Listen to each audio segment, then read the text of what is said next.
Hola, ¿cómo están? Y en el siguiente video hablaremos sobre la aplicación del modelo KPM, presentados por Cristian Conte, Paul Puga y mi persona, Mónica Ramos.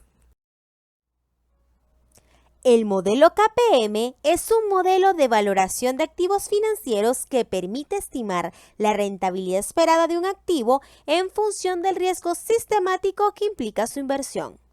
El riesgo sistemático es el riesgo que afecta a todos los activos del mercado y que no se puede eliminar mediante la diversificación.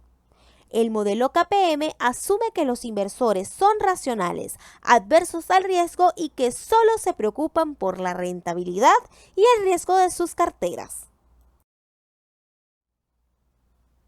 Y continuamos con la fórmula del modelo KPM. Según el modelo KPM, la rentabilidad esperada de un activo I se puede expresar de la siguiente manera, como lo pueden ver en la fórmula en pantalla, en donde E, entre paréntesis RI, es la rentabilidad esperada del activo I.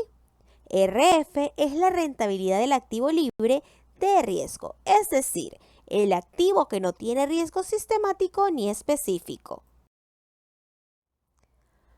Por su parte, beta de la inversión o beta I es el coeficiente de beta del activo I, que mide su sensibilidad al riesgo sistemático del mercado.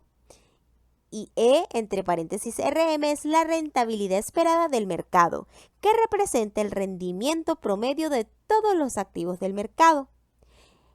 E, entre paréntesis RM menos RF es la prima de riesgo del mercado, que indica el exceso de rentabilidad que se obtiene por invertir en el mercado en lugar de en el activo libre de riesgo. Ejemplo de aplicación del modelo KPM. Supongamos que queremos estimar la rentabilidad esperada de las acciones de Apple, que cotizan en el Nasdaq. Para ello necesitamos los siguientes datos. La rentabilidad del activo libre de riesgo. Una posible opción es utilizar la rentabilidad de los bonos del Tesoro de Estados Unidos a 10 años, que se consideran como una inversión segura y sin riesgo. Según Yahoo Finance, la rentabilidad de estos bonos al 5 de octubre del 2023 era del 1,54% anual. Siguiendo con el ejemplo, el coeficiente beta de las acciones de Apple, según Yahoo Finance, el beta de estas acciones a 5 años era el 1,20. Eso significa que las acciones de Apple tienen una sensibilidad al riesgo sistemático del mercado un 20% mayor que la del promedio. La rentabilidad esperada del mercado.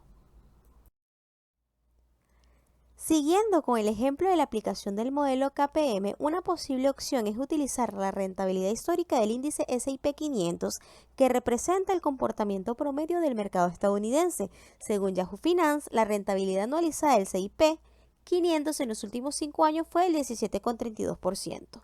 Con estos datos podemos aplicar la fórmula del modelo KPM para calcular la rentabilidad esperada de las acciones de Apple. Sustituyendo en la fórmula ERI, que es la rentabilidad esperada de la inversión, tenemos RF, que es la tasa libre de riesgo, con 0,0154, más el BI, que es el beta de la inversión, 1,20, y los valores correspondientes a RM menos RF, que es la prima de riesgo del mercado, que es 0,1732 menos 0,0154, da el total de 0,2052.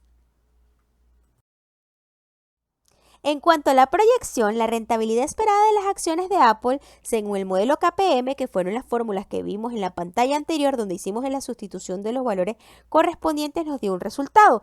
Este fue 20,52. La rentabilidad esperada de las acciones de Apple es 20,52% anual. Esto significa que los inversores deberían exigir una rentabilidad mínima de este porcentaje para invertir en estas acciones, dado el nivel de riesgos sistemáticos que implican.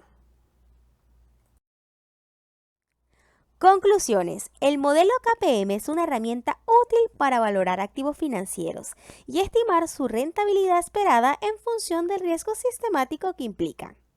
Requiere conocer los valores de los parámetros RF, beta I y ERM, que pueden obtenerse a partir de fuentes de información financieras confiables. Implica que la rentabilidad esperada de un activo depende de dos factores: la rentabilidad del activo libre de riesgo y la prima de riesgo ajustada por el beta del activo. permite comparar diferentes opciones de inversión y elegir aquella que ofrezca una mayor relación entre rentabilidad y riesgo. Gracias por acompañarnos en este video. Espero haya sido de su agrado y hayan podido comprender un poquito más sobre la aplicación del KPM.